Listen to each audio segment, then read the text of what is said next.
घुंघराले बाल। राइना बचपन से ही खूब सुंदर थी। उसके लंबे लंबे घुंघराले बाल से हमेशा उसका चेहरा ढका रहता।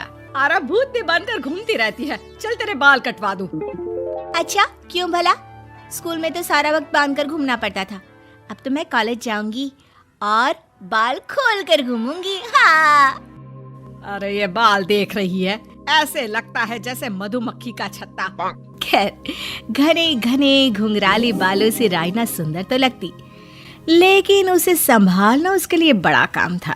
माँ, अरे माँ, शैम्पू खत्म हो गया है। इस बार वो वाला लाना ना, जो घुंघराले बालों को और बाउंसी बनाता है। माँ ले आना, हाँ जरूर से। कल मेरा कॉलेज का पहला दिन है, मैं चाहती हूँ सब मुझे देखकर जले। अगले दिन राइना कॉलेज पहुँचती है, जहाँ एक लड़का उसे छेड़ते हुए कहता है, अरे लगता है चाउमीन में सोया सॉस कुछ ज्यादा ही गिर गया।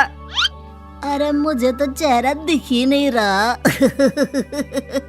लड़कियां भी राइना का मजाक उड़ाती है। अरे यार, ये कंगना की कॉपी करके कौन आया है? लोकल कंगना और कौन? राइना को सभी पर गुस्सा आता है, लेकिन वो कुछ नहीं कहती। स्कूल में तो बाल बंधे ही रहते थे, लेकिन कॉलेज में राइना एक लड़की से कहती है, हाय, मेरा नाम राइना है, मुझे आर्ट्स डिपार्टमेंट में जाना है। कहाँ से है रास्ता? अपने बाल हटा कर देखो, सामने ही बोर्ड लगा है। राइना को कॉलेज में भी दोस्त बनाने में दिक्कत आ रही थी। वो रोते रोते घर आ जाती है। माँ, मैं क्या करूं? आज तो सारे दिन लोगों ने न जाने क्या क्या बोलकर मेरा मजाक ही बना कर रख दिया। माँ प्लीज कुछ करो ना मेरे बालों का। मैंने तो पहले ही कहा था कटा दे, पर तू। अरे कटाने से क्या होगा, उल्टा जो थोड़े बांध कर ये इन्हें समेट सकती है ना, वो भी नहीं कर पाएगी। तो क्या मेरी कोई दोस्त नहीं बनेगी कॉलेज में, या मैं हमेशा लोगों के मजाक का ही शिकार होती रहूंगी? राइना जोर जोर से रोने लगती है।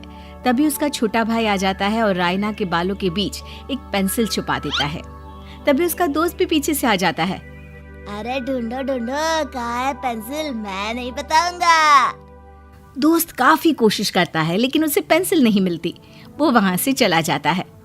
थैंक्स दी, आज आपके बालों ने तो मुझे बचा ही लिया। अच्छा, बहुत दिनों के बाद बालों को लेकर कुछ अच्छा सुनने को मिला। मुझे भी पहले लगता था कि मेरे बाल सबसे सुंदर है, लेकिन अब पता चला। अरे क्या पता चला, क्या हो गया? देख, किसी भी चीज के ना दो पहलू होते हैं। या तो तुम बालों से ही लोगों का मन जीतो, या फिर रोती रहो।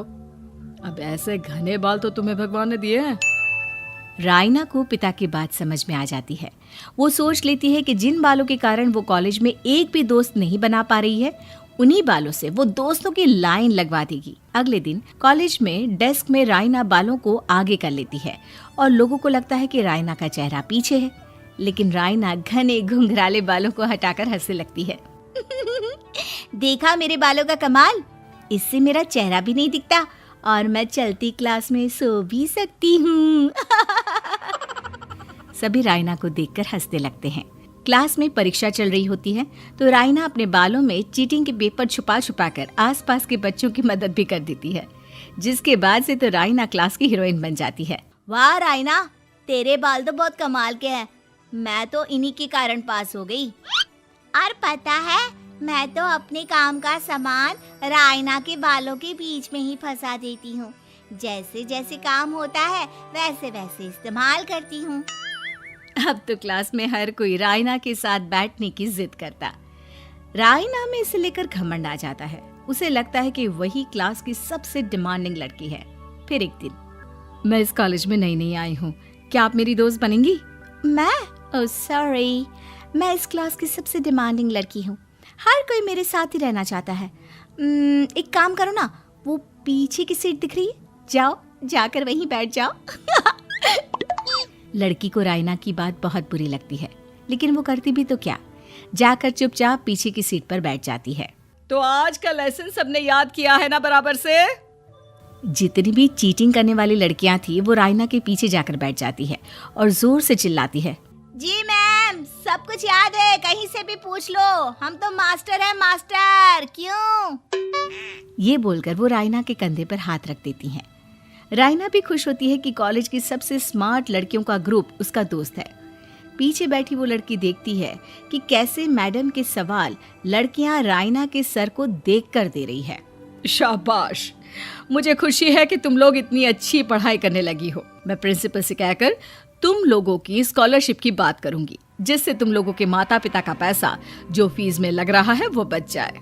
सभी लड़कियां खुश हो जाती हैं। टीचर के जाने के बाद एक लड़की कहती है, गर्ल्स, अब हम लोग ना सिर्फ सबसे स्मार्ट बल्कि सबसे इंटेलिजेंट भी हो गए हैं।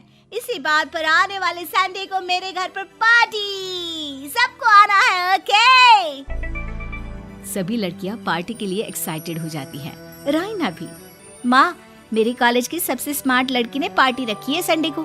मैं भी वहाँ सबसे अच्छी दिखना चाहती हूँ, लेकिन ये बाल। घुंघराले बालों का तो कर भी क्या सकती है। तभी उन लोगों की नजर पार्लर के एक इश्तिहार पर पड़ती है जो 3000 रुपए में बाल स्ट्रेट कर रहा था। माँ, मुझे पैसे देना, मैं बाल सीधे करवा कर आती हूँ। संडे को पार्टी में सबसे अच्छी लगूंगी। बस फिर क्या था, अपने घुंघराले बालों को रायना पार्लर जाकर स्ट्रेट यानी कि सीधा करवा लेती है। और फिर पार्टी वाले दिन, हाय गर्ल्स, कैसी लग रही हूँ मैं? ओह नो, शिट, ये क्या करवा लिया बालों का हाल? और जिसके घर पार्टी थी वो लड़की, अरे ये क्या करवा लिया? तुम्हें मालूम नहीं है, जिस बालों में चीटिंग रखकर हम लोग टीचर के अगर इम्प्रेशन जमाते थे, उन बालों को तुमने। अरे हमें तो स्कॉलरशिप भी मिलने वाला था, अब तुमने बाल सीधे करवा लिए। अब तुम हम लोगों के लिए किसी काम की नहीं हो। अरे लेकिन हम दोस्त तो है ना, क्या मैं अच्छी नहीं लग रही हूँ? हमें तेरे अच्छे और बुरे लगने की कोई जरूरत नहीं है। हम लोगों को तेरे बालों से फायदा था, अब वो नहीं है तो हम तेरे दोस्त भी नहीं है। जाकर बाल वापस घुंघराले करके आ, तभी तो हम लोगों की दोस्त बन सकती है। रायना रोते रोते घर आती है और माँ को सारी बात बता देती है।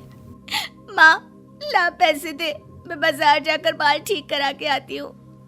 लेकिन माँ, मुझे ये बाल बहुत अच्छे लग रहे हैं, काश ये बाल मैं पहले ही सीधे करवा लेती।